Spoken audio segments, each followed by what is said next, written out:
Welcome back to Active Mindfulness. As always, I am Gemma. I'm a psychologist, a cognitive behavioral therapist, and a mindfulness teacher. If you like this video, please do officially like it on the YouTube channel, subscribe to the channel, and that way you'll never miss a new video coming out. So with today's session, let's go.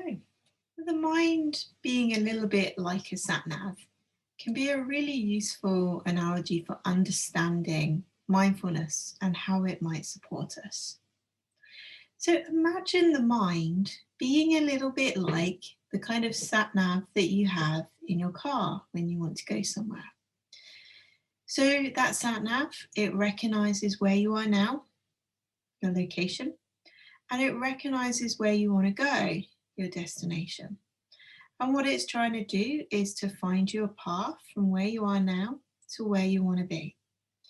So our minds try to do a similar thing. So what our minds do is they collect information about where we are now. So our bodies, our emotions, our experience, our memories, and they recognize where we want to be, which for most people is actually just a calmer, happier place. Most people don't want much, they just want to be calm and happy. So your mind is trying to find you a path between where you are now and where you want to be. So the way that it will do that, it will use two things to help it. It will use your past and it will use your future. So in terms of your past, this could be your distant past, childhood, all those kind of things, or it could be 2 minutes ago when someone looked at you a bit funny. And what it will do is it will go to that past memory and it will try and learn from it in order to find a way of being that helps you move forward. Or what it will do is your mind will go instead to your imagined future. So say imagined because we don't actually know how things are going to go.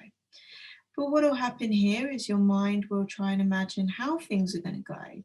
So it will have a lot of thoughts that start with those magic words, what if? So what if this happens and what if that happens? And it's really an attempt for it to kind of problem solve any potential difficulties in order that it can move forward and take you to your destination. So in an ideal world, that would happen.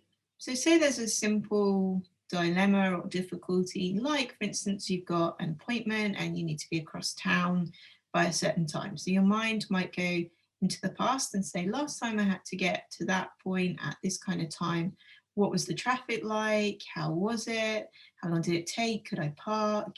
And what happens then is you use that information to think about a plan and hopefully you're settled and you're calm.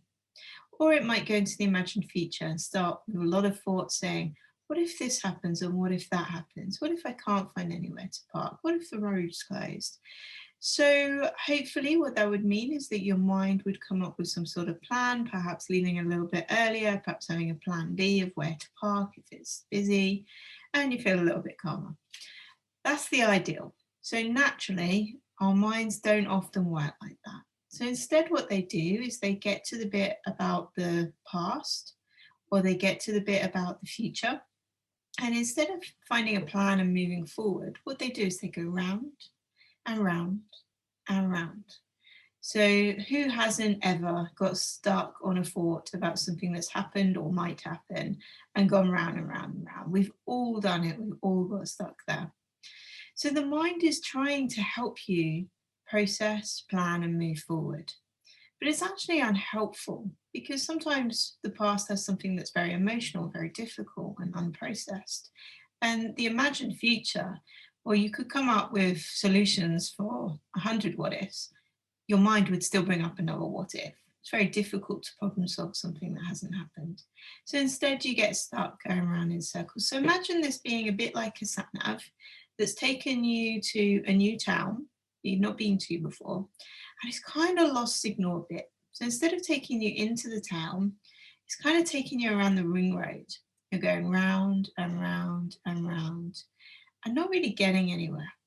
And because we get so used to following our sat nav, we don't necessarily look out the window and look at the signs and think, hang on a minute, I'm kind of going around the edge here and I need to be in there.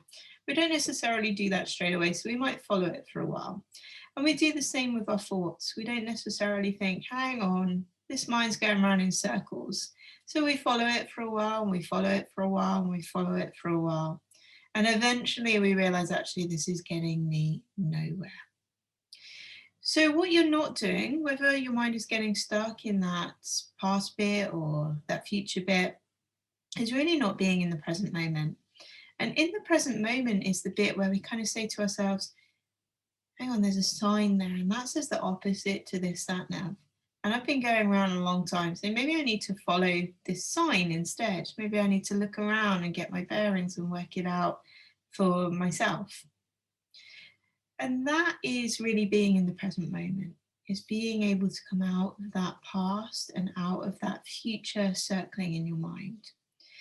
So it can be really helpful at helping us in that kind of situation with the sat nav. But imagine this is your mind kind of going on about a difficulty in terms of getting across town at a certain time. There's only so much planning and preparing you can do before actually what you need to do is to be able to come back to the present moment in order to let go. So you've done all your planning, you've done all your preparing. At that point, you need to let go. And letting go is really about coming back to the present moment. It's so difficult to enjoy life if you're not in the present moment because that's where the life is. You've missed it. You know, that experience that we all have of, you know, driving all the way home and not remembering a single thing of the journey because we weren't really there. Our bodies were there, but our mind was somewhere else. And that's okay if it's a short period of time. But imagine if that went on and on and on, and we missed the whole of our life because we weren't there. So that's what the mind naturally does. So mindfulness is all about helping you come to that present moment, helping you to come back to it when the mind continually takes you away in an unhelpful way. Okay, I hope that makes sense. Please feel free to leave any comments or questions that you might have. Okay, bye everyone.